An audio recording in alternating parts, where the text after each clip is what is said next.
Mom's not here. You're grounded. When's Mom coming back? I don't know. But is she coming back? I don't know, honey. Will she come over? I don't know, honey. I don't know. Now it's time to roost.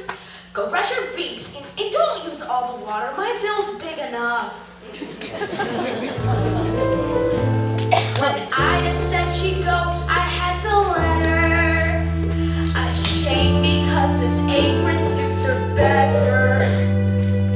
Where's the joy in motherhood? An endless round of chores that have to be done. Then when you think you've seen the back of them, you find by actual fact you're back at square one.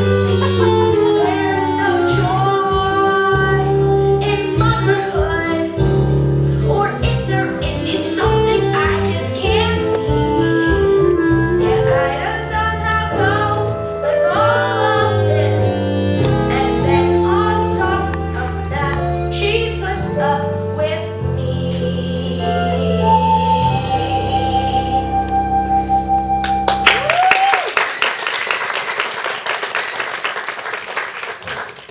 Daddy?